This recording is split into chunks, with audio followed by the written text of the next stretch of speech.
Thank you. Good evening, everybody, and welcome to the Covington City Council meeting for Tuesday, November 9th.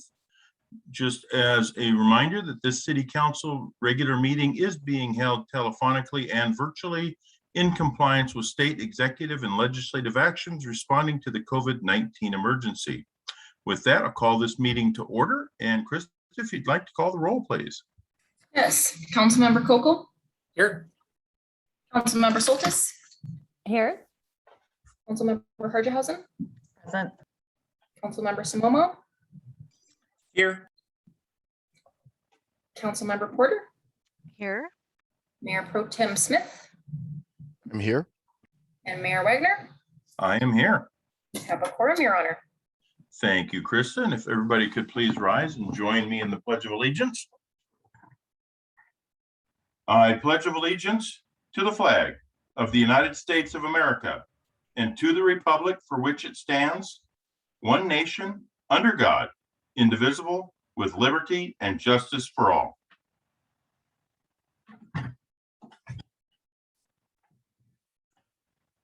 Thank you all for that. And come on. Next is approval of the agenda. Regan, do we have any changes tonight? No, sir. All right, thank you, Regan. I'll look for a motion to approve the agenda as written. So moved. Second. Been moved by Sean and seconded by Joe to approve the agenda. I'll call for a roll call vote. Jared, how do you vote? Aye. Sean, how do you vote? Aye. Christina, how do you vote? Aye. Jennifer, how do you vote? Aye. Joe, how do you vote? Aye. Beth, how do you vote? Aye. I also vote aye. The agenda has been approved. Next up is a legislative report from Brianna Murray with Gordon Thomas Honeywell. Welcome, Brianna. It is great to see you. Good evening, Mayor and Council, and it's a pleasure to be seen virtually. I am presenting solo today because Holly Kochi is a saint of a human being and is using her vacation time right now to volunteer to teach a first grade class in need in Louisiana. So instead, you all are stuck with just me. I've prepared a PowerPoint, so I am going to bring that up on my screen. And let's see here. Can I get thumbs up if you all can see the PowerPoint? Great. Okay, wonderful. So I have a brief presentation for you this evening that is really focused on getting the city prepared for the 2022 legislative session. So we'll start with where we left off in the 2021 legislative session, go over a bit of what we expect in 2022, and then conclude with reviewing a draft legislative agenda and policy statements and getting your feedback. So as you may know, the legislature operates on a 2-year cycle. 2021 was the first year of that 2-year cycle, and the 2021 session was a long legislative session conducted entirely virtually. During that legislative session, we were successful in advancing several of the city's legislative priorities. Two that I want to specifically call out is within the capital budget. We were successful in working with our delegation to secure $1.3 million for SoCo Park.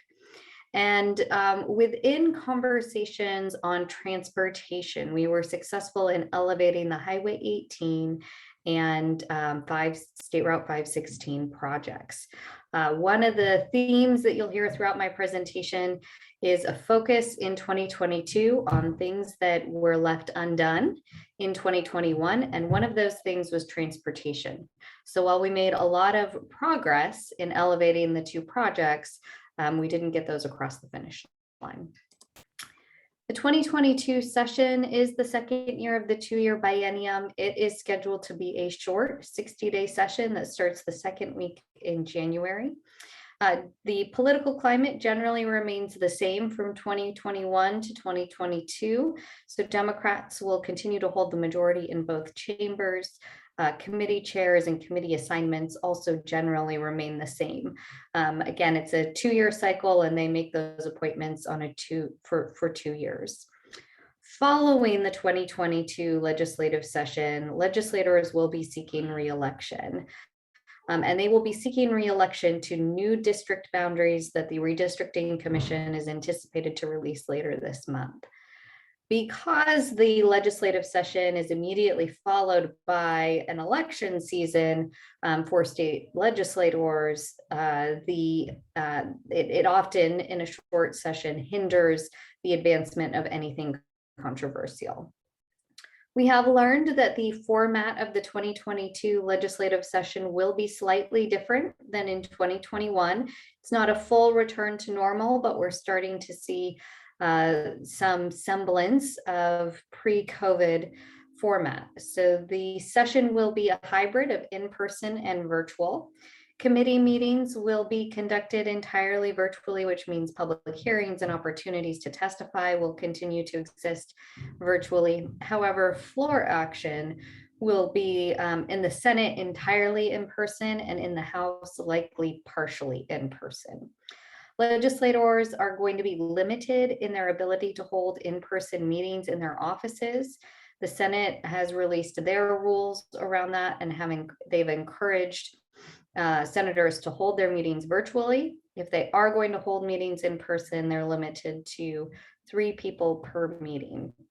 And there's COVID restrictions in place around those meetings. The House has yet to release their official policies.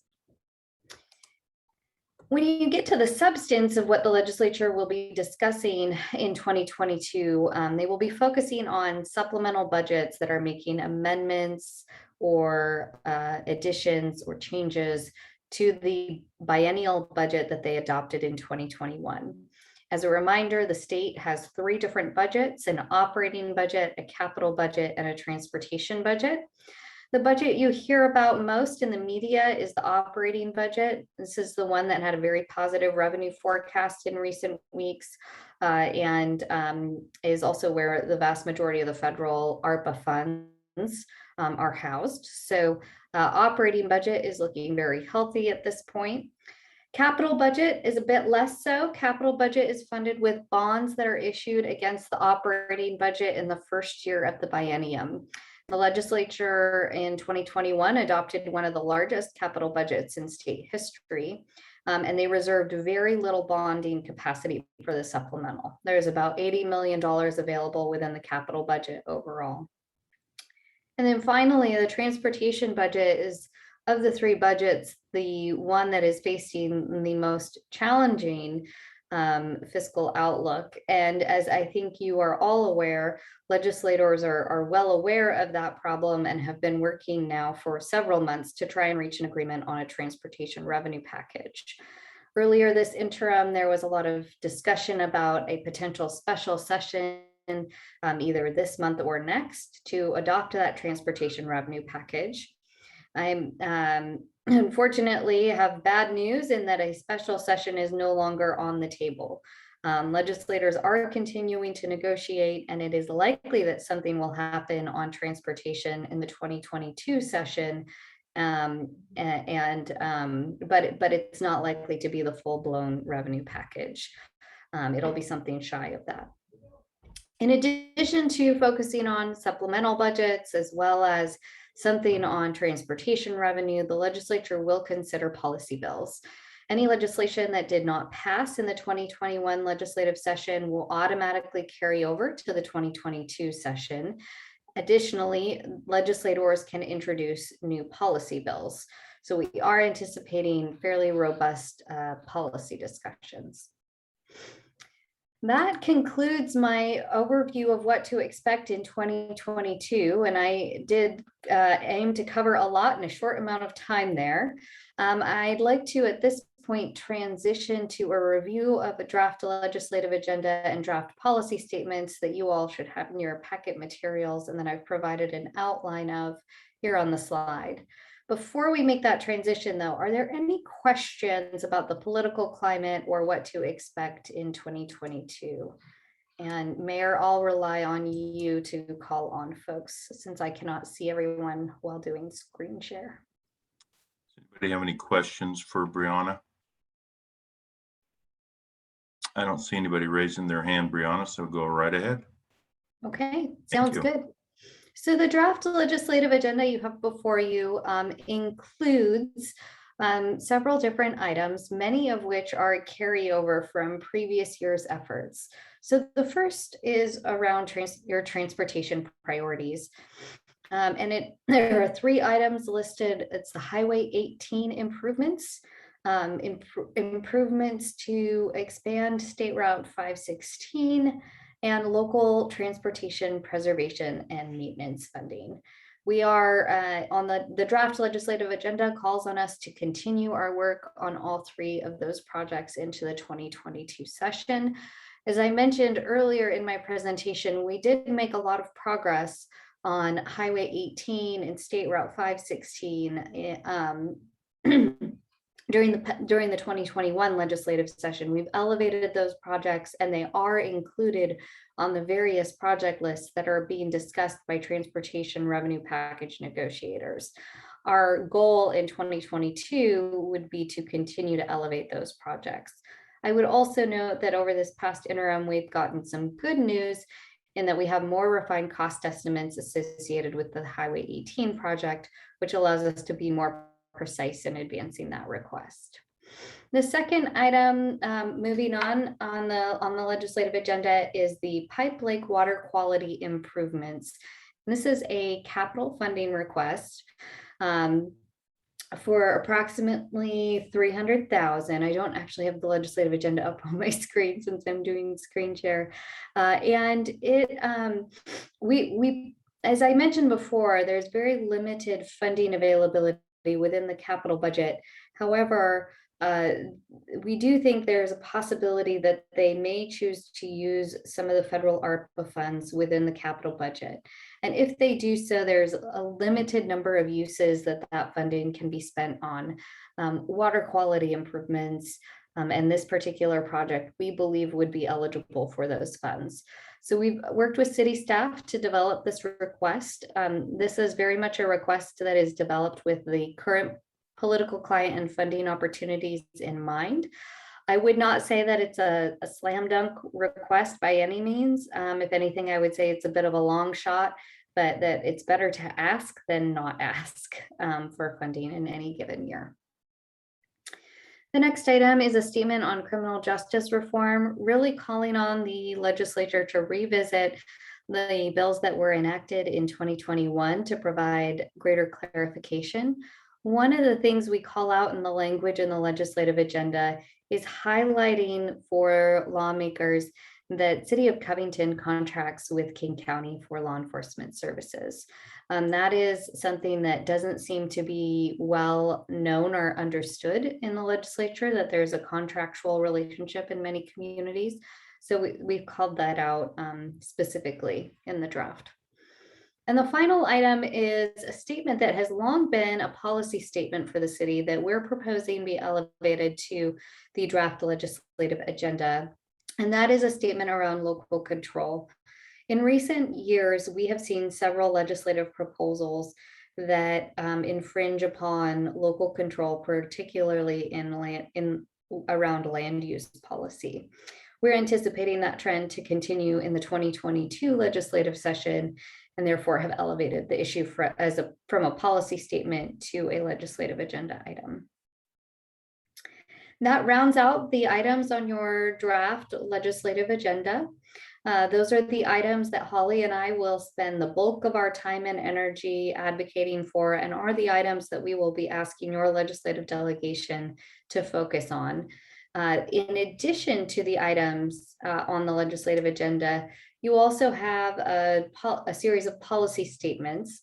These policy statements are second tier items that we also monitor and report on, but we engage the delegation a bit less, as well as don't spend as much of our own time in advancing these items. Many of these items we coordinate with the Association of Washington Cities or Sound Cities Association in advancing. And I see a hand up, I think. Yes, Sean.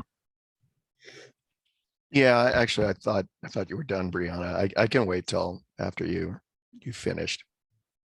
Sure. Well, and I am almost done. So just to note that the items on the policy document are really all carryover items from previous years. We have reordered, reworded, and elevated some of the issues.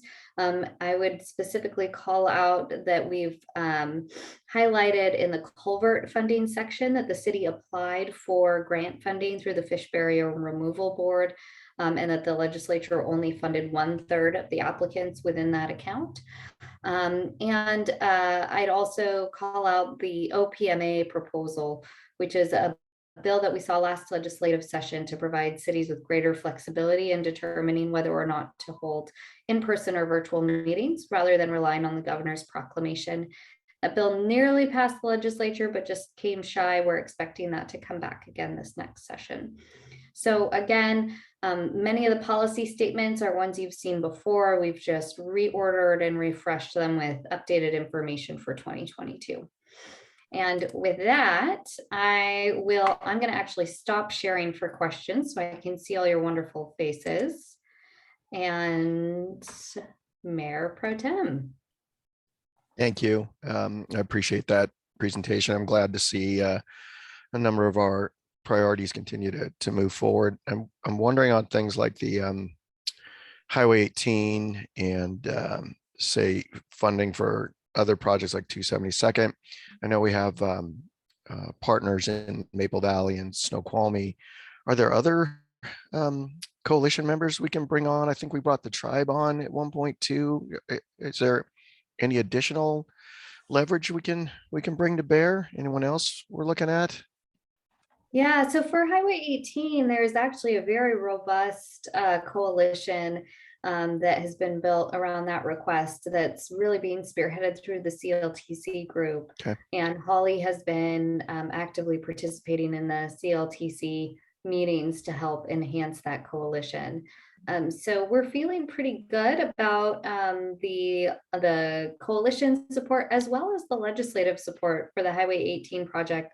I will say particularly, excuse me, particularly the legislators from the 5th legislative district have made it very clear to their colleagues that they're not willing to vote for a revenue package that doesn't include full funding for Highway 18. And certainly our legislators from the 47th have expressed a lot of support for the project as well. So, you know, for both Highway 18 and State Route 516, it's not really a matter of adequate support for the project. It's a matter of adequate support for the overall revenue package and a general agreement between the House and the Senate on what that revenue package looks like. So as I mentioned earlier, throughout the interim, transportation budget writers have been negotiating to try and reach that agreement. The conversations are going well, but the timing doesn't work for them to convene in a special session prior to 2022. So I think what we're likely to see in 2022 is some sort of an investment in transportation that is shy of a full revenue package. And hopefully we'll fund some projects. And if they focus on mega projects, I would think Highway 18 would make that list. Let me jump in. Sean, were you talking specifically about 516 and partnerships there? Just in general, how we move our policies forward.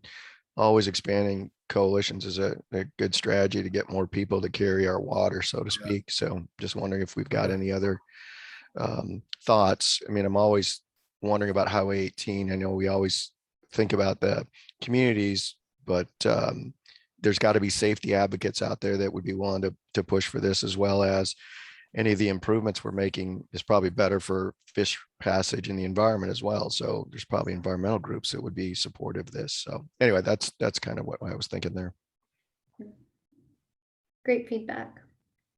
And I did have one other question.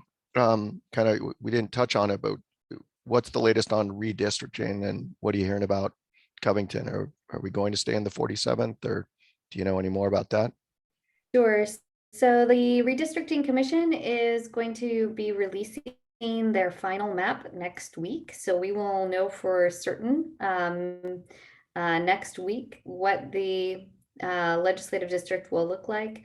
But the 4 maps that were proposed did indicate that it's likely Covington will remain in the 47th. Thank you. Anybody else have questions for Brianna? All right, Brianna, thank you very much for a great update, and also thank you and Holly for all the hard work you do for us in Olympia. We really appreciate that. So thank you. Well, my pleasure, and thanks for indulging me in a solo presentation this evening. I know that Holly was disappointed to miss you all, and we'll be in touch when she gets back in town. All right. Thank you, Brianna. Have a great evening. Okay, thank you. Okay. Good night. Jeff, I think Beth may have a question. Oh, okay. Beth? Yeah, I was just wondering if we could get the PowerPoint. That's something we can work out later. Send it to Crystal. Yeah, absolutely. If city staff doesn't already have it, I'll send it along now. I think Krista has it that she could just send out. Yes, I'll go ahead and email that. Great, thank you. Thank you. Thanks again, Brianna.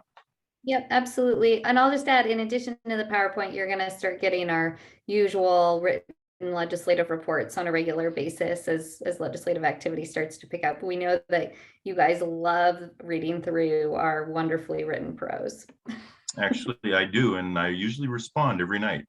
You do, you do. We really do appreciate when you do respond, because it often feels like no one reads the reports. So thank you for that. You bet. Have a great evening, Brianna. Thank you. You all too. Take care. Next up is our first public comment period.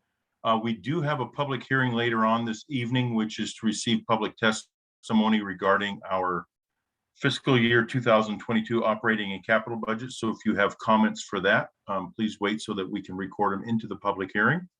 So during our first public comment period, feel free to raise your hand. Speakers will state their name, address, and organization. Comments are directed to the city council, not the audience or staff. Comments are not intended for conversation or debate and are limited to no more than 4 minutes per speaker. Notice to all participants, pursuant to state law 42.178.555, campaigning for any ballot measure or candidate in City Hall and or during any portion of the council meeting, including the audience comment portion of the meeting, is prohibited. Is there anybody in the audience wishing to address council this evening? Please raise your hand. Sky, welcome. You've been welcome tonight. Thank you so much for having me. Can everyone hear me? Yes. Fantastic. I am Skylock. I live in Redmond. I'm with the Diversity Alliance of the Puget Sound. We had reached out earlier and asked that a Pride or Progress flag be raised to half-mast on November 20th, the Trans Day of Remembrance. Initially, this request was rejected, and we reached out and asked to be reconsidered, but this was also denied, and we are once again asking you to reconsider. The trans and gender diverse community is still reeling from the murder of a trans woman in Maple Valley, which is right next door to Covington. And since this request, a second trans woman from Washington has been killed in Centralia. These numbers represent a shocking increase in acts of violence against the gender diverse community. And the number of people we've lost nationwide from our community to these acts of violence would be like every community the size of Maple Valley losing someone every year, and these numbers continue to rise. It is your job to represent the whole of your community, which includes the trans and gender diverse communities. I would like to ask you to reconsider raising the Pride or Progress flag to half-mast on November 20th. Any statements or proclamations without this are virtue signaling. It sends the message that you only pretend to listen to our community while actually failing to listen to our community. Thank you. Thank you, Sky. Is there anybody else wishing to address the council this evening?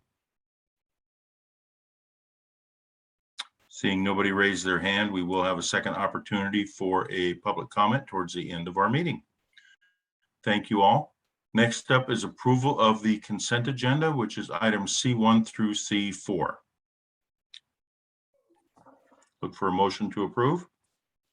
So moved. moved. Second. It was moved by Jared, seconded by Beth. Call for a roll call vote. Jared, how do you vote?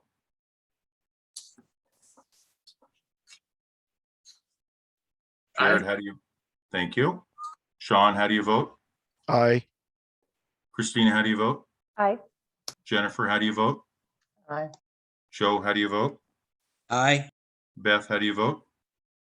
Aye. I vote aye. It is unanimous to approve the consent agenda items C1 through C4. Next up is a public hearing to receive public testimony regarding the proposed fiscal 2022 operating and capital budget.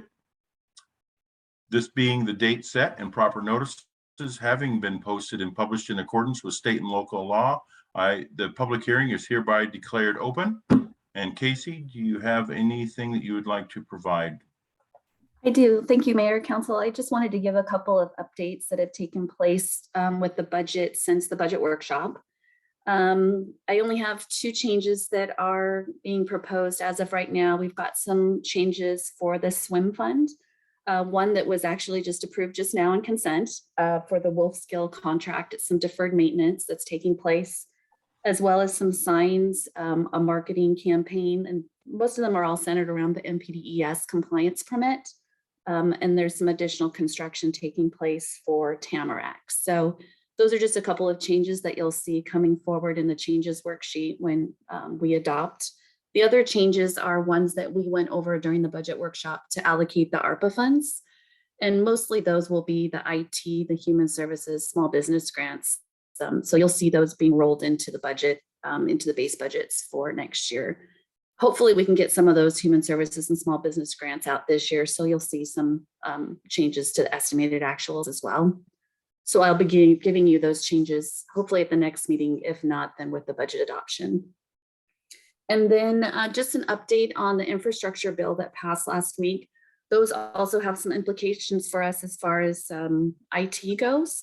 There's quite a bit of funding in there. I'm not exactly sure how that's going to look yet, but that may be something that we bring back to you next year to swap out those ARPA funds and use those for something else and possibly be able to jump on those infrastructure dollars. So not much information out on there yet, but we'll be hopefully having something come in the near future.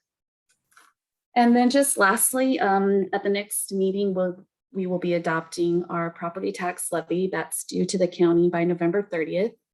And I'm just preparing those ordinances for you. And I just wanted to see if after the public hearing is closed, if you could let me know if there's council consensus currently to stay at the 1% increase. That would just help me move those property tax ordinances forward for the next meeting. And that's all I have. Thank you. Thank you, Casey. The ground rules for public comment during the public hearing are as follows. When your name is called, please raise your hand, and when your name is called, give your name and state whether you are a resident of the city of Covington. Please limit your comments to 4 minutes. The city clerk will set a timer that will go off when your time is up. When the timer goes off, please wind up promptly. Is there anybody in the audience wishing to address council concerning the fiscal year 2022 budget? Please raise your hand. Anybody in the audience wishing to address the council concerning the fiscal year 2022 budget? Seeing nobody raise their hand, this public hearing is now closed. And with that, does council have any questions for Casey? All right, seeing nobody raise their hand, Casey did ask if there is consensus to move forward with the possibility of a 1%, staying with the 1% on the property taxes. We can get a thumbs up if that's the direction council wishes to go. I see 1, 2, 3, 4, 5, 6 people.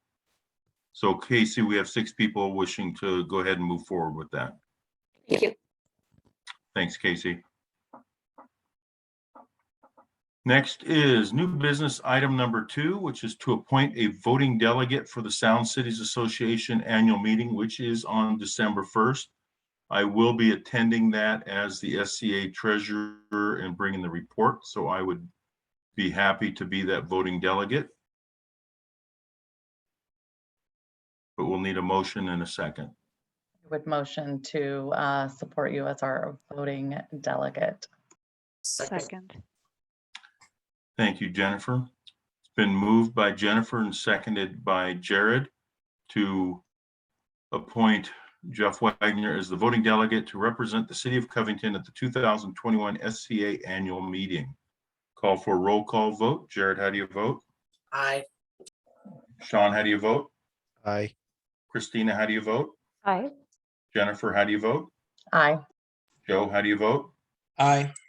Beth, how do you vote? Aye. I also vote aye. It is unanimous to appoint Jeff Wagner as the voting delegate to represent the city of Covington at the 2021 SCA annual meeting.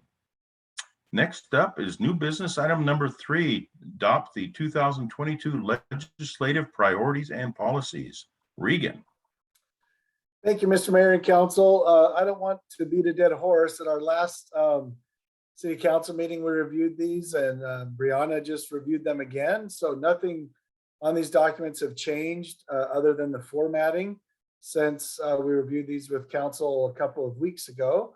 So if council has any questions, I'm happy to address those, or it's up for your deliberation, approval, or any edits you'd like made. Does council have any questions or comments for Regan on this?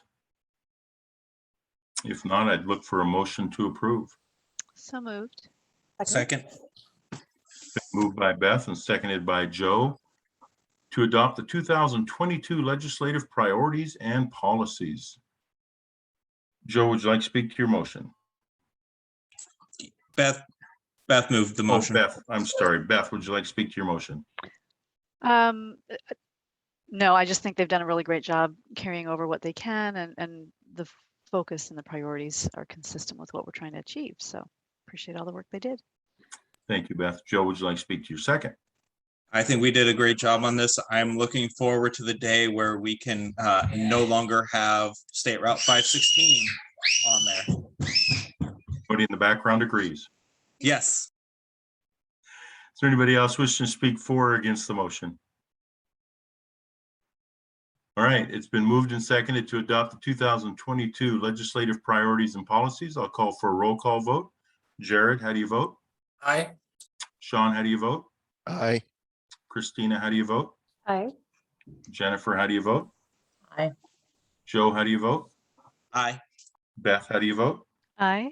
And I also vote aye. It is unanimous to adopt the 2022 legislative priorities and policies. Next up is new business item number 4, is to discuss the budget and work plan for South King Housing and Homelessness Partners.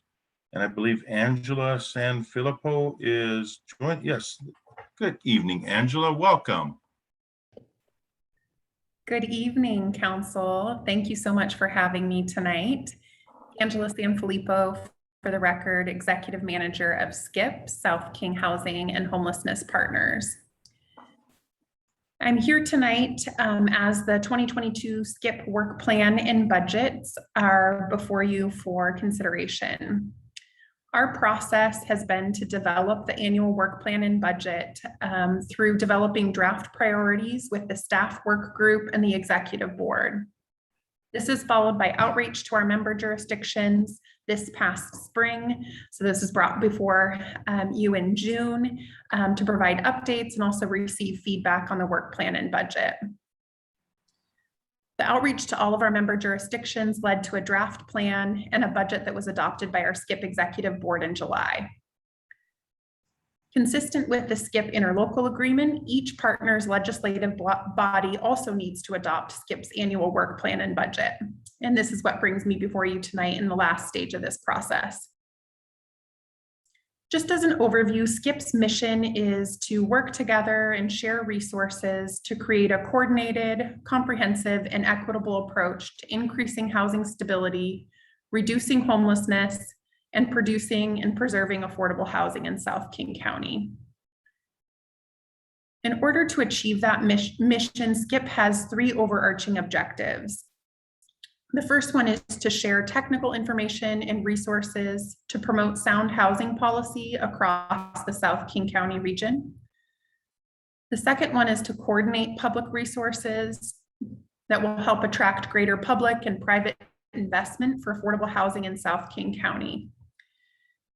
And thirdly, provide a unified voice to advocate for South King County housing needs at local, regional, and state levels. The mission and objectives of SKIP are what help to guide the development of the work plan, which provides more detailed actions that we'll be working on throughout the year to help us reach our mission. The work plan itself is broken into 3 buckets of work: governance and administration, policy and planning, and outreach and education. In each of these areas of work, there are work items that are reoccurring year over year, as well as some new areas of focus. I wanted to just take a moment to highlight a couple of the things that we've been working on in 2022 that will carry over into that 2020. We've been working on in 2021 that will carry over into that 2022 work plan. This year, SKIP took over the convening role of a group of South King County city and county staff and affordable housing developers. This is a space that opens up communication and collaboration across jurisdictions and disciplines outside of specific projects, but rather focusing around bigger picture collaboration to address barriers to housing production and providing space to learn from each other to identify areas for improvement and collaboration. Also this year, the SKIP Executive Board appointed an inaugural advisory board that will bring community voices, personal experience, and knowledge into SKIP's planning processes and decision-making. The advisory board is also an important component of our overall commitment to equity. The first meeting of that advisory board was actually held just last week, and the inaugural advisory board was appointed in September. Also this year, we've submitted an application for 501c3 status for a separate but connected fundraising arm of SKIP that will enable us to increase investment into our housing capital fund by being eligible to apply for private and philanthropic funds.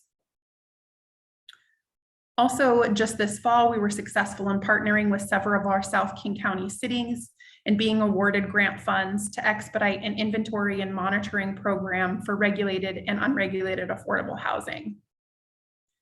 Tracking of our affordable housing stocks helps us, as well as our partners, develop strategic policies and acquisition strategies, as well as tracking our progress for increasing available housing choice in South King County. Another new area of work, in addition to building on the work that we've done in 2022, that I wanted to highlight is developing 3 to 5 year goals and objectives. So consistent with our interlocal agreement, we have an annual work plan process, but developing longer term goals and objectives will help us not only in that annual work plan process, but will also help establish accountability to our SKIP partners and the communities we serve and track and assess our progress in achieving our mission. Lastly, I wanted to touch on the budget that is also before you.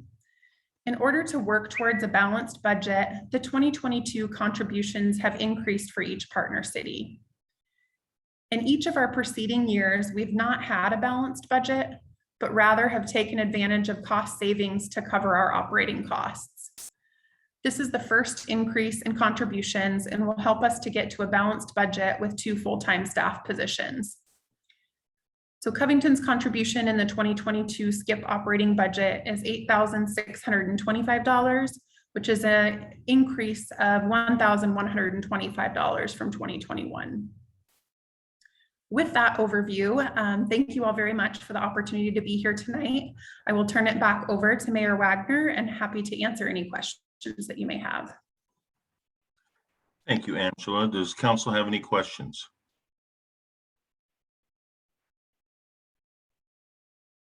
I don't see, oh, Beth. Oh, thank you, Mayor. So Angela, I had two questions. I think the first one is, what are you finding that you're running into any particular barriers to achieving these goals? Or what are your anticipated barriers? Oh my goodness. That's a great question. It's a big question. I think, gosh, there's so much need for affordable housing. I think the biggest thing that we see is we are behind, and we have been behind over the last decade in actually just producing housing across the region. And then specifically when it comes to affordable housing, the funding just is not enough to meet the need. The amount of funding that we have available in the region, typically those are public funds. State and federal dollars provide the most substantial amount of funds, but it is not enough to meet that need. So this is why we're looking at how do we think about things in a more innovative way and partner with our philanthropic and corporate investors to increase the funding available, because we just don't have the funds to be able to meet the affordable housing needs, and most acutely at the lowest income levels where we need the greatest amount of subsidy to make those projects pencil. So those are just a couple, but. So would this include any potential resolutions? I know we passed a resolution to commit some of our House bill funds, and I know we weren't the only city to do that. So is that even still insufficient to plant the seed to get things started? I mean, we're talking about year after year after year, and what that looks like. And that's a huge step in the right direction for South King County, in that it seeds the very first housing capital fund for this subregion. So we've seen the east side, for example, through ARCH, a regional coalition of housing, pooling dollars since the mid-90s. And South King County just starting to do that with the recent legislation that has been made available for those public funds without having to tap into general fund dollars, which typically is how east side cities have done that. We know our South King counties are under-resourced, and having that opportunity for those state funds without having to tap into those general funds is a huge opportunity for us. Those funds that are committed from our SCIP partner cities amount to about $1 million a year. And for 20 years, one of them, the sales tax credit recapture, sunsets after 20 years. That still doesn't build a lot of affordable housing, but it does provide us an opportunity to leverage public and private funds in a way that we have not been able to do before without this capital fund. Okay, so one final question then. In your experience then, when do you think it might be realistic to start seeing some movement? We, throughout this 2021, we've been working on building up that capital fund in terms of the administrative plan, thinking about how projects will be reviewed. The goal is to review our first projects and go out for applications for those funds in 2022. Great, thank you. Thank you, Beth. Jennifer. Hi, thank you. I noticed in the information provided in our packet that there was, and I feel like I heard this last year as well, but I wanted to ask about it, that there's consideration for a compensation structure for SCIP advisory board members. And I was curious why. As you know, a taxpayer, a resident, I question when agencies serving the vulnerable, especially applying for 501c3 status, would be paying folks to serve in that capacity. Yeah, absolutely. So as we did outreach to the community around how to structure our advisory board, we heard again and again how necessary it is to compensate folks for their time when you're reaching out to people that are being impacted, the most impacted by the housing crisis. So thinking about compensation in a way that enables folks that might not be able to participate, and hearing those voices that we haven't had at the table because of constraints around whether it be childcare or travel or missing time from work. It provides an opportunity for us to hear from community voices that aren't necessarily included at that table. So that compensation structure is included as a line item in our budget, but the executive board has not reached agreement on what exactly that structure looks like. So we will be having that conversation and what structure we put in play when it comes to compensation structure. So it wouldn't necessarily be everyone and including electeds and that kind of thing. What you're saying makes complete sense, and I can see removing obstacles and whatnot. But I hope you understand why I'm questioning it. Like, here, let's just give people, money that these roles to begin with. Yeah. Okay. Thank you. All right, Beth, did you have another question? Okay. Anybody else have any questions for Angela? Angela, thank you very much for a great update and report. Really appreciate that and everything that Skip is doing. There's a motion, a request for a motion to continue funding Skip at the level of $8,625 for the 2022 funding cycle, as well as approve the work plan. Does council wish to take action tonight?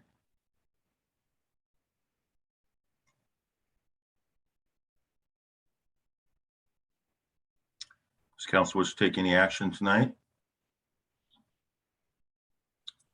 I will motion to continue funding Skip the level of $8,625 for the 2022 funding cycle, as well as approve of the work plan. Thank you, Jennifer. Who seconded? Was that Beth? Okay. Yes. It's been moved and seconded to continue funding Skip at the level of $8,625 for the 2022 funding cycle, as well as approve the work plan. Jennifer, would you like to speak to your motion? Sure. What we're giving Skip is not a large amount, and I don't mean to make it sound like this it's not important. But I also, we are a small city and hence our small amount. But I am very curious to see how Skip continues to move forward, and we should definitely be a part of it and have a seat at the table. Especially given our location and our proximity to some of our larger, more densely populated areas.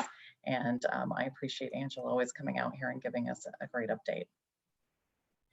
Thank you, Jennifer. Beth, would you like to speak to your second?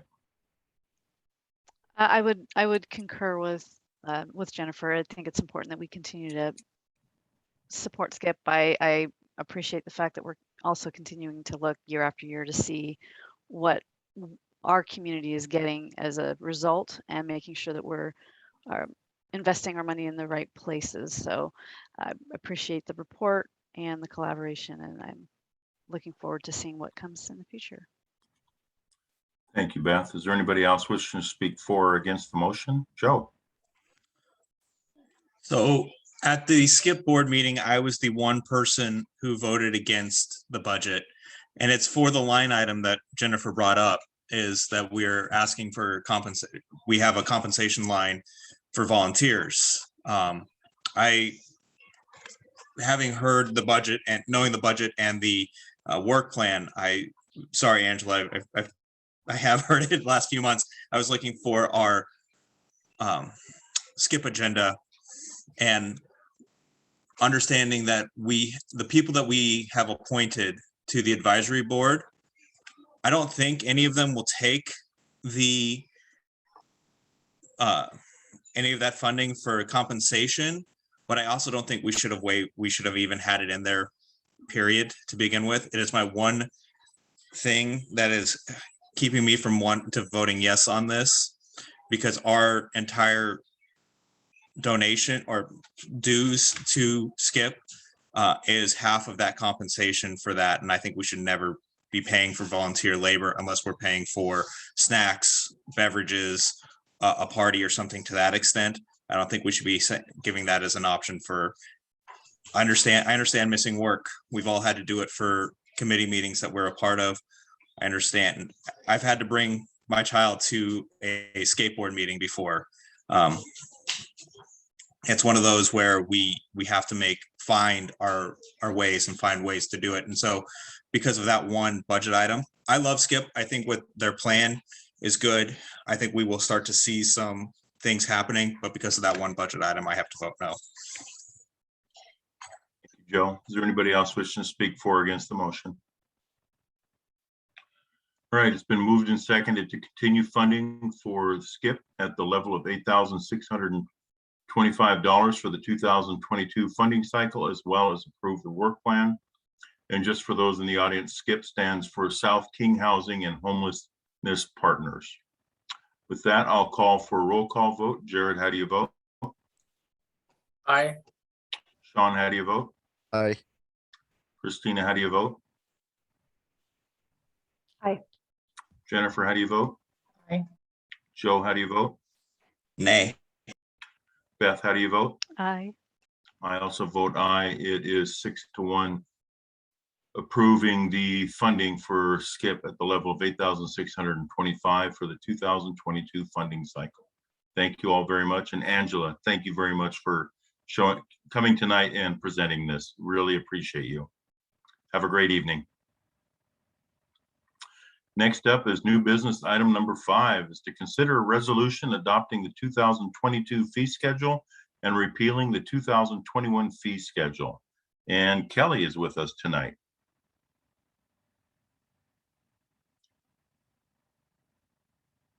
I think.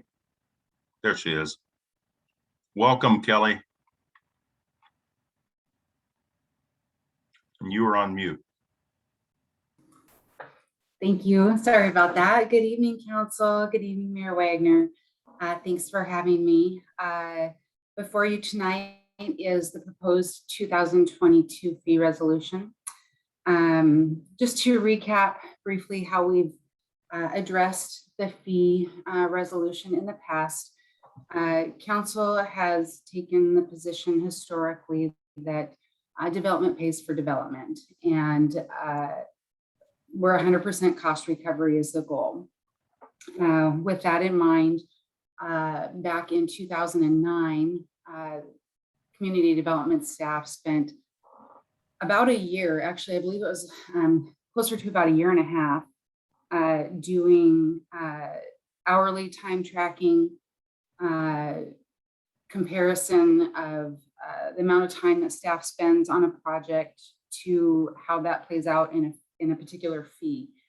And with that analysis, we developed the fee resolution.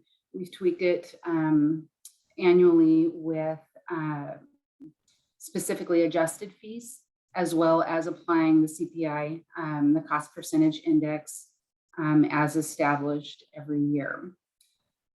This year, we are proposing the increase of 6.28%. That is pretty much across the board. And that is for a couple of reasons. As you all are probably aware, we are facing several staff vacancies currently in community development. We want to ensure that we can attain and retain quality staff for those positions. Also, with one of the vacancies of our development review engineer position, we are partnering with outside consultants, which, as you may know from contracts previously presented to council, that there is a cost of doing that business. A couple of noted minor Scrivener's errors I just wanted to point out. Page 90 of your packet, the table of contents, the title is incorrect. It is the 2022 fee resolution. Also wanted to note on page 92, the fee related to transportation concurrency that did not have the correct percentage applied. That has been corrected in my master table, but just please note that it is incorrect in your packet. And then one last Scribner's error under the planned action determination and implementation in project concurrency on page 102. That the same thing there. We also had a incorrect formula applied in that cell. Two other things I just wanted to note. The impact fees. Those, you'll see the notation in your packet. Those will be coming to you, I believe, at your next council meeting on November 23rd. So we are proposing what those capital facilities plans are proposing. If those are not adopted on that date, we will come back to you with those modifications. And then lastly, the business license fee. That is one fee I would say is subsidized by other fees. You know, our analysis based on the hourly rate for staff has traditionally, for 2021, for example, was $159 an hour. A $60 business license fee does not cover staff time. In interest to being friendly to the business community, we have kept that fee at $60, I believe, since 2012. This year, we are proposing an increase just to $65, which I believe is about a 7% increase as opposed to the 6.28 CPI, just trying to keep that number kind of a round number. With that, that is what we're proposing for your consideration this year. Be happy to answer any questions. Does council have any questions for Kelly tonight? I'm not seeing anybody raise their hand. There is a proposal in our packet to approve the proposed resolution adopting the 2022 fee schedule as presented. Does council wish to take action tonight? So moved. Second. It's been moved by Sean and seconded by Jennifer to approve the proposed resolution adopting the 2022 fee schedule as presented. Sean, would you like to speak to your motion? No, thank you, Mr. Mayor. Thank you, Sean. Jennifer, would you like to speak to your second? Just that it makes sense that we continue to do this. Thank you. Thank you, Jennifer. Anybody else wishing to speak for or against the motion? All right, it's been moved and seconded to approve the proposed resolution adopting the 2022 fee schedule as presented. Call for a roll call vote. Jared, how do you vote? Aye. Sean, how do you vote? Aye. Christina, how do you vote? Aye. Jennifer, how do you vote? Aye. Joe, how do you vote? Aye. Beth, how do you vote? Aye. I also vote aye. It is unanimous to approve the proposed resolution adopting the 2022 fee schedule. Thank you all very much. And Kelly, thank you very much for being here tonight to present this. Thank Really you. appreciate you doing that. Thank you very much. Nice to see you all. Have a great evening, Kelly. Thank you, you too. Next up is to review the local admission tax. Ethan. Good evening, City Council. Before you is a non-action item on your agenda to review the local admission tax. And a little bit of context is this was an item that the City Council and Arts Commission discussed back in 2020. At that time, it was decided to bring it back to the 2021 Council Annual Summit. We gave a brief presentation on the admission tax at that time, and then council provided direction for this to be brought back to you later in the year. So here we are. I'm going to go over just a couple items, just to refresh your memory perhaps regarding the admission tax, and then a little bit, a few items regarding funding public art in Covington. So I'll start with the admission tax. Admission tax does generate revenue from residents and non-residents. The maximum admission tax that Covington can have is a 5% admission tax. Currently, the city does have a 2.5% admission tax, but we don't see any revenue from it currently. We just don't have any collections for it.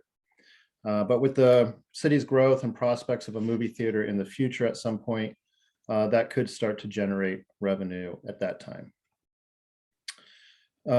Admission tax revenues are an unrestricted fund source, so city council can allocate them to whatever fund they so choose during the annual budget process. City council could also choose to adopt a policy to dedicate a portion of the admission tax to the city's public art fund, or really any city fund, but it's not required. There are some exemptions in the city's municipal code regarding admission tax. That includes schools, which is required by the RCW, as well as churches, religious organizations, and nonprofit organizations, city-sponsored and co-sponsored events. And there's also another exemption for for-profit organizations that are basically raising monies for nonprofit causes. Some background on funding of public art in Covington. Years ago, we tried to support public art through a 1% of capital projects going towards public art, but for a variety of reasons, that wasn't very effective. So in 2017, the city started allocating $1 per capita to the City Arts Fund. Then in 2020, it changed to 50 cents per capita to the Arts Fund as a result of the I-976, although in the proposed 2022 city budget, it is to go back to a $1 per capita level of funding. Public art programs often have various sources for funding of the public art. So just because there's a $1 per capita or 50 cents per capita funding mechanism doesn't preclude it from other sources such as an admission tax. There is some reasoning for an admission tax to support public art programs. The idea being arts supporting arts. You have movie theaters and concert venues and whatnot that charge an admission. If there's an admission tax, it collects those revenues that then could be going back towards a public art program of sorts. We did do some looking at what other jurisdictions in the area have for admission tax.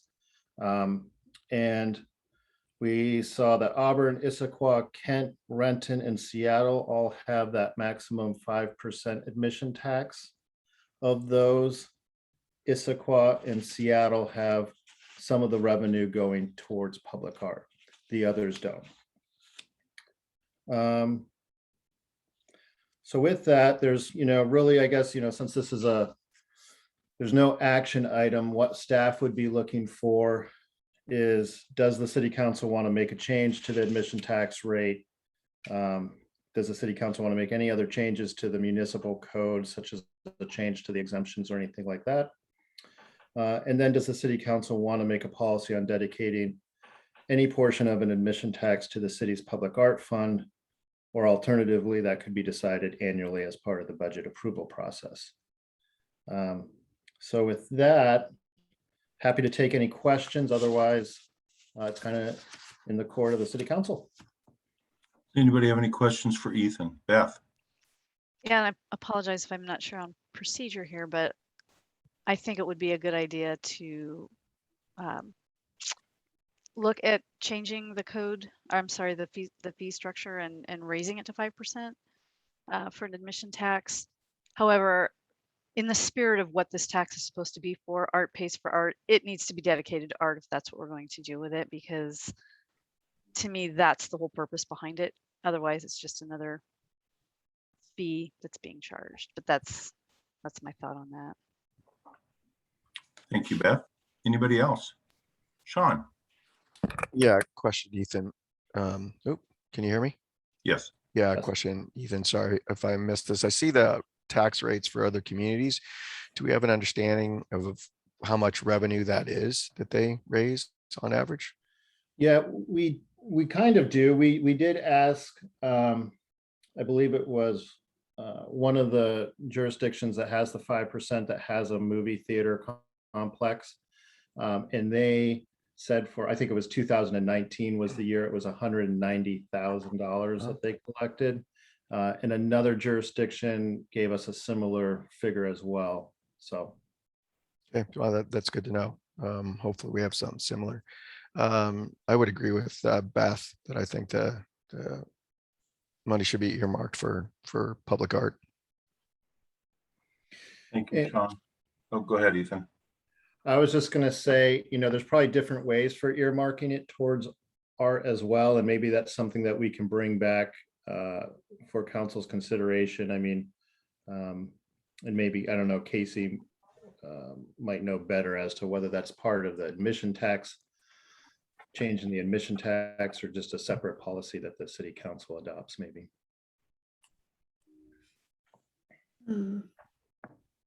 I'm thinking possibly a secondary policy. I maybe want to chat with Mark about that also. All right, thank you. Christina. Yeah, I know there's currently no revenue being generated and that Covington's current tax rate is 2.5. Is 100% of that, of that 2.5, is that dedicated to art currently, regardless of the revenue? Do we know? Well, 100% of it does not, there's not even a penny that's collected right now. I know, but the way it is laid out, structured. I don't think there's any policy that it would go towards anything specifically. It would just go into the general fund. Okay. Yeah, nothing currently. Currently, it can just be used for any governmental purpose. It's unrestricted. Okay, thank you. That was my question. Thank you, Christina. Jennifer. Just wanted to give my 2 cents that I agree with Beth and Sean. There's definitely a feeling when you drive or walk into some of these towns that put art as a priority. And if we're really serious about branding our town and, creating a vision and a feeling and it representing the public and the community that live here and not the private interests that want to sell stuff here, not that they can't have stuff too, but I think it's important to make art a priority for our community. Thank you, Jennifer. Joe. So I'm going to be an oddball here and say if we have an unrestricted ability for this money, art's fine, but we have a pothole problem, an overlay problem, a sidewalk problem. I would say we should be putting some of that money towards our streets, because you can't come into our city and enjoy this art if you can't walk it and you can't drive in it. So I would think that we should put some of that money towards streets. Now, granted, we collect 0%, as we collect nothing at this moment, and the possibilities of getting any of this money in the next couple of years is still maybe 2% chance. But I think if that's a conversation we're going to have about unrestricted funds that we can get, we need to be talking about sidewalk repair as well with this. Thank you, Joe. Anybody else? So I guess the first question that you're looking for, Ethan, is there consensus from council to raise it to 5%? Is there consensus from council to raise it from 2.5% to 5%? Just give me a thumbs up. So I see Jennifer, Sean, Christina, myself, and Beth.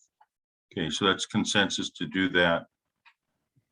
The second, I know you'll have to bring it back to us to vote on it, but Ethan, what was the second one that you wanted?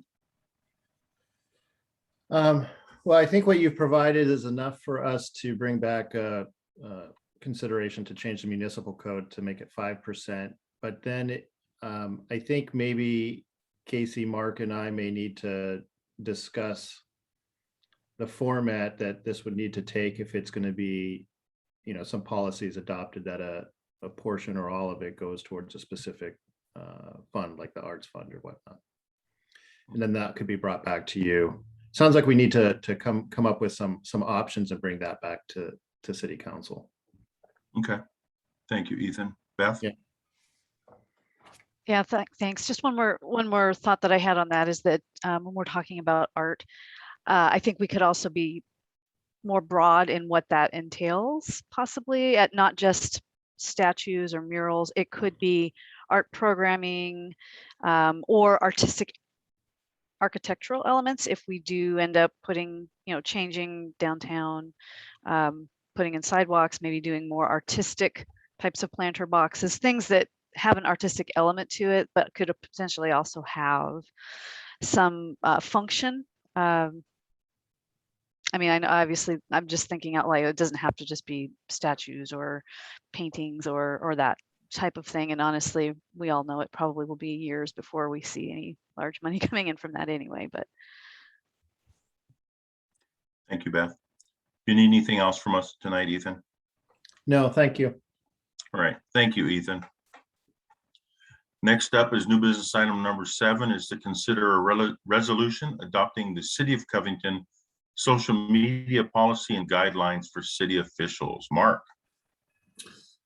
Good evening. Thank you, Mayor Wagner, and good evening to the rest of the council members as well. I'm returning back with the social media issue that we've discussed in a couple of different ways over the past year or so. And what I have before you today that what we're going to be looking at is a resolution adopting social media guidelines and policy. And what this really is a two-pronged approach that covers both the official public pages that council has authorized the city to move forward with creating for council members that will be administered by staff, and also for controlling the use of private pages to do and prohibiting the use of those pages for governmental business. And as you recall, just as a little bit of background, council requested a policy because you were looking for guidelines and some guardrails for where the state law was leading with social media and what you can and can't do with your own posts. And at an early meeting earlier this year, staff presented a draft policy. Council gave great feedback on that, and we took that under consideration and have brought changes back. And along with that, at a subsequent meeting, as I mentioned earlier, council directed staff to begin the process of creating official Facebook pages for council members to interact with constituents. Now, because of the considerations and the different legal considerations that are at play here, the policy again addresses both public and private accounts. And this is important because of the 3 pillars of open government that interact with the social media. And that's the Open Public Meetings Act, making sure that council never establishes a quorum outside of a public meeting. Public Records Act, making sure that when a request is made for public documents that we're able to disclose those and comply with our statutory requirements. And also complying with state records retention laws, which requires certain records to be held for X amount of time, depending on what they are. So looking at what the policy is itself, it's really, again, 2 different ones. In the public official accounts, there will be Facebook accounts created for any council member who wants them, and those will be administered by city staff. And council will have access and will be able to interact with their constituents as they see fit, subject to the guidelines that are set forth. And really it's about, again, preventing a quorum, complying with the OPMA, and making sure that council members can transparently engage, but also not implicating your personal and private accounts. And what an important part of this is what we've discussed at a previous training and the other times this has come up at different meetings, is that all the posts and records that are created through these public accounts will be archived through the city's social media archiving system, which is very important from those 3 pillars of public government that I mentioned earlier, and just making sure that we are capturing everything that is being done by our council members in your official capacity. Now, that's a new section that we didn't have previously from when we discussed this. And with the private pages, it looks pretty similar to what we presented to you last time, taking into account things like what Councilmember Porter brought up about likes and other things like that. But really, the private pages section is about prohibiting council members from using their private pages to conduct government business. and this is the twofold, making sure that the city can disclose records adequately and appropriately when they're requested by the public, but also making sure that council members' private personal pages are private and personal, and they're not subject to the Public Records Act. So I don't want to belabor this. We've talked about it a long time in the past, but I'd like to open this up for questions or see if council or have council discuss and see where they would like to go from here. Does council have any questions for Mark tonight? All right, seeing nobody raise their hand, does council wish to take action on this potential? It's to approve a resolution adopting a City of Covington social media policy and guidelines for city officials. So moved. Second. It's been moved by Joe and seconded by Jared to approve a resolution adopting a City of Covington social media policy and guidelines for city officials. Joe, would you like to speak to your motion? There are a few things in this life that frighten me as much as the OPMA violations possibly do. After seeing what has happened in one of our neighboring cities, I want to protect myself as much as possible. This helps. So I am more than willing to make sure I'm covering my butt, and this is going to help me with that. So Thank you, Joe. Sarah, would you like to speak to your second? No, thanks. Thank you. Anybody else wishing to speak for or against the motion? I do want to say that I am glad that we're bringing this forward. That way it keeps a clear, distinct line between our public pages and our private pages. Just one quick question that, Mark, on our private pages, we no longer can share the City of Covington posts on there, even if we're not commenting. Is that correct? Let me take a quick look down there. And while you're doing that, this also means that we no longer can make our own posts and newsletters about city business.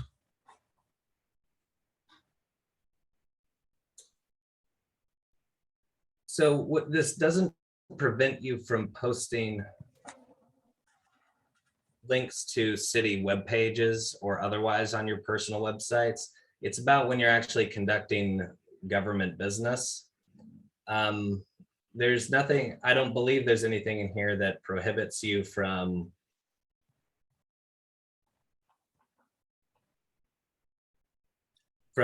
passively presenting things that are already public records. But as we discussed in the Public Records Act training, there's the fine line between conducting government business and what that looks like and just presenting information that is already out in the public. So there's a difference between discussing and not, because as you're aware, most politicians at this point have Facebook campaign pages and otherwise that you will be discussing and bringing up issues. And what I would suggest is for anything that the council is looking at or has any questions about, because there isn't a bright line that I can give you, there is no black and white what is and what isn't that the policy covers, is that if you have anything that comes up, talk to Carla, talk to myself, and then we can go through it and we can help each individual council member make determinations for the pages that as they're going to make sure that they're not implicating the Public Records Act issues that we've discussed previously.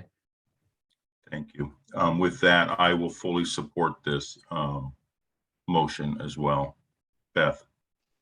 Yeah, I guess I just had a follow-up question then. As I'm understanding, the whole reason that we would be having an official social media page is that so we could post city, share something from the city's website onto ours.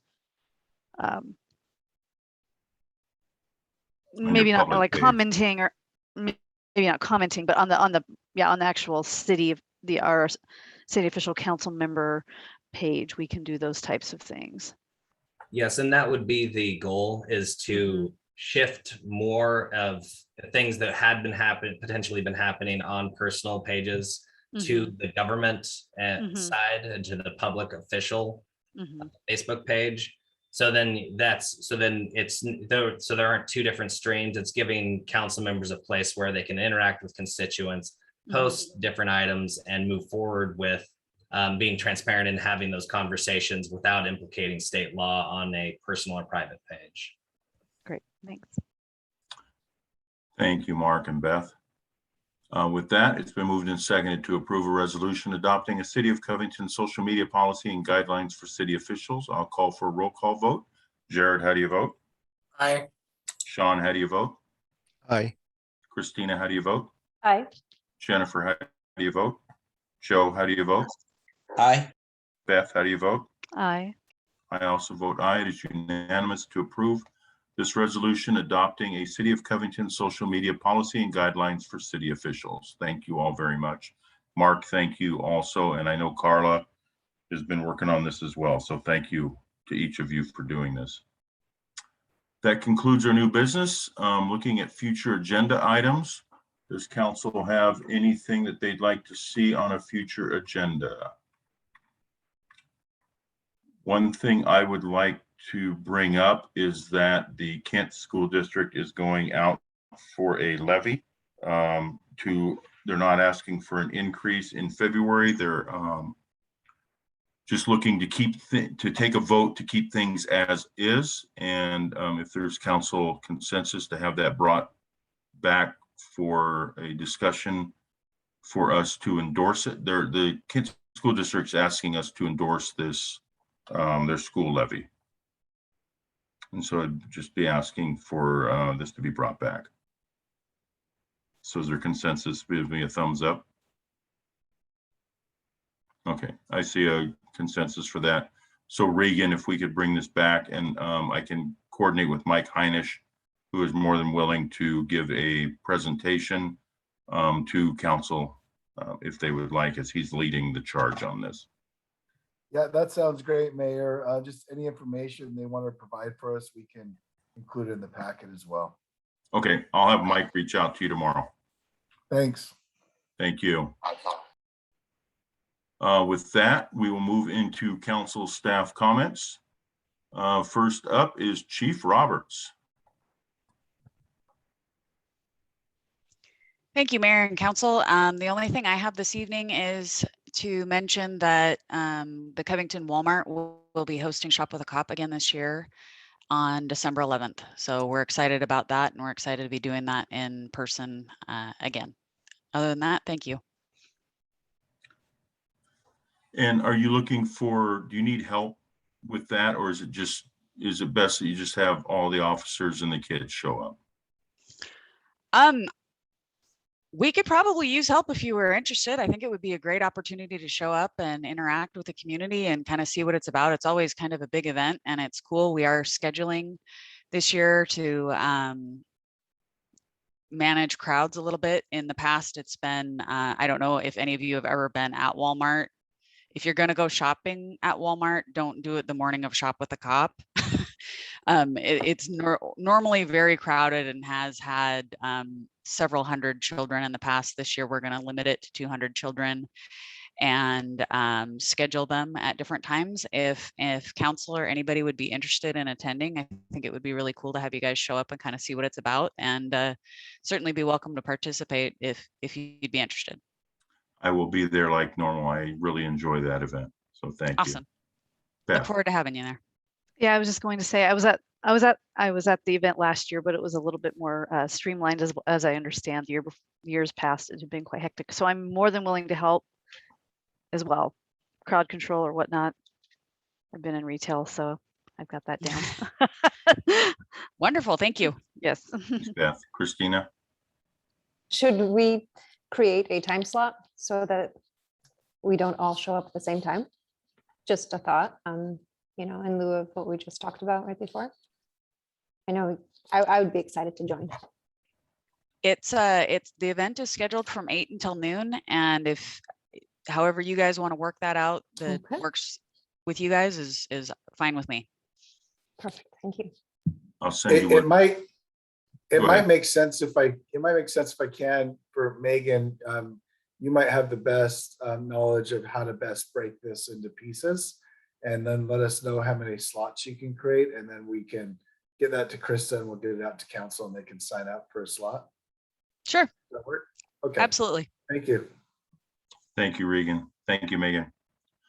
Ethan, Nothing tonight. Thank you. thank you, Ethan. Don, Nothing tonight. Thank you. thanks, Don. Selena, Nothing tonight. Thank you. thank you, Selena. Casey, Nothing tonight. Thank you.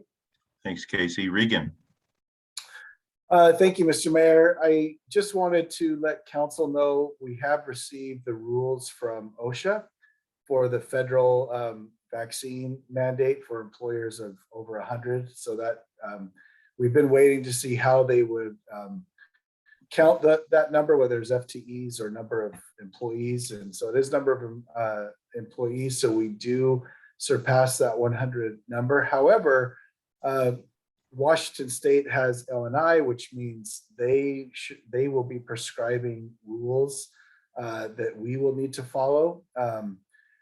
They have 30 days now to implement, get those rules out.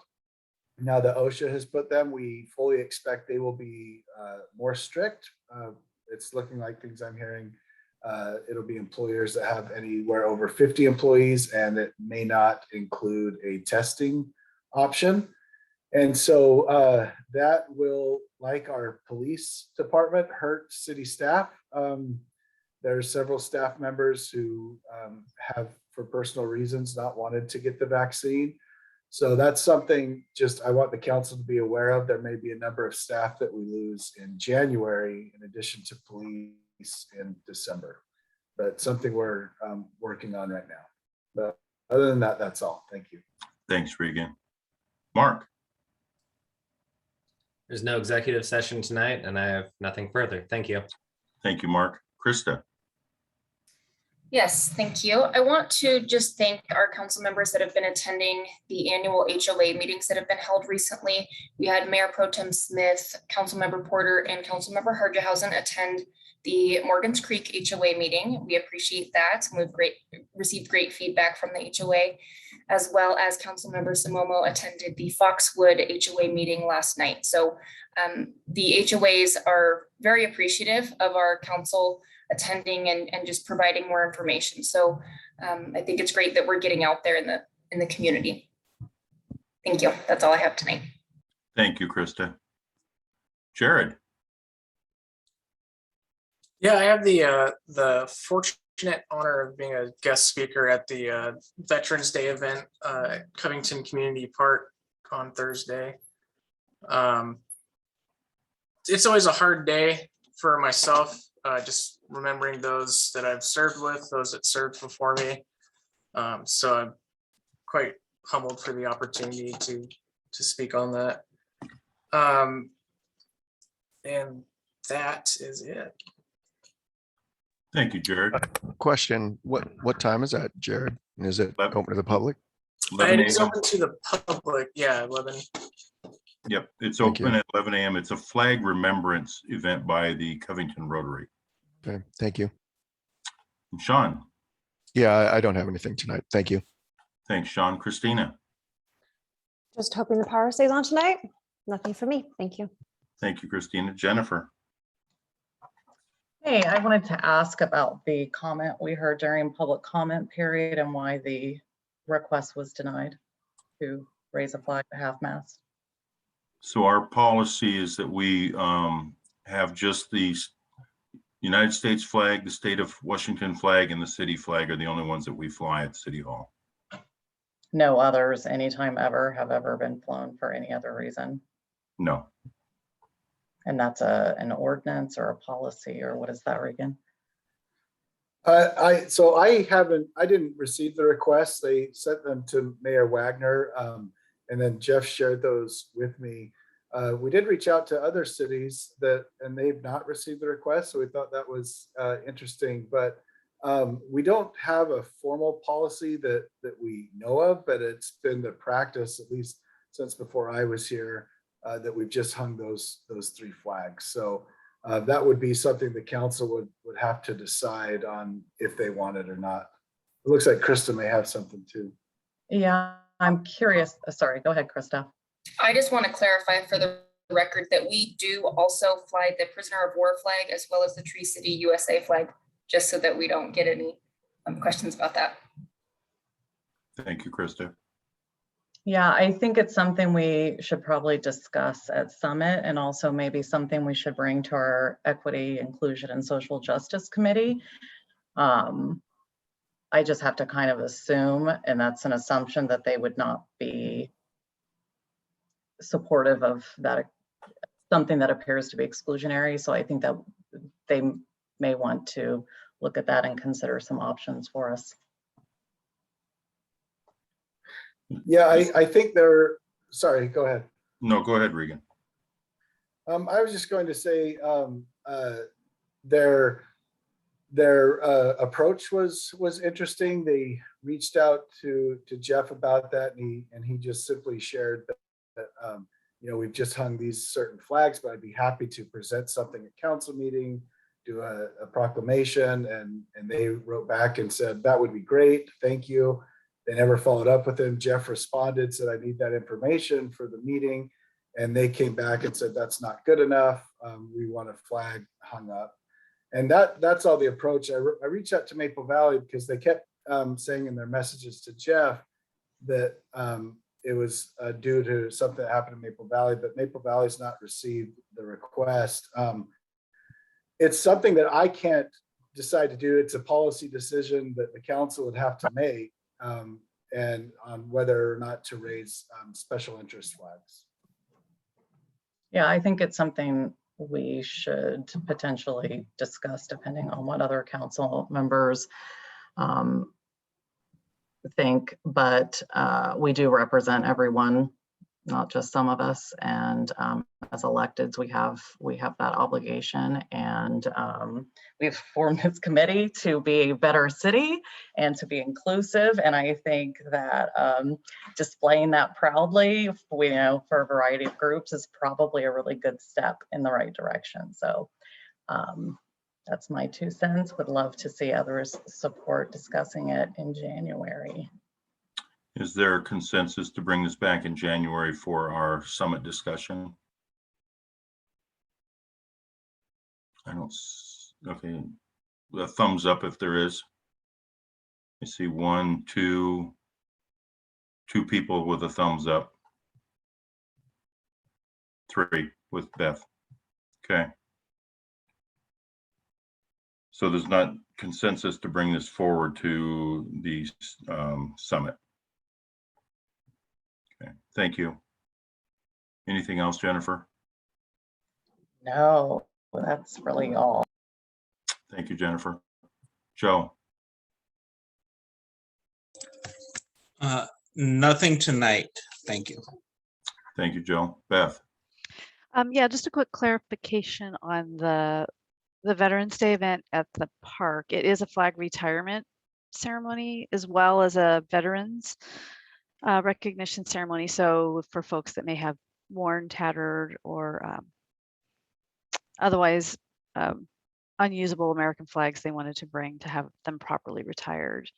So that's a service that's being provided by also the Boy Scout troop in Covington. So and speaking of flags, I mean, I don't know if we're looking at, I think November 20th was this recognition day that our public commenter had brought up.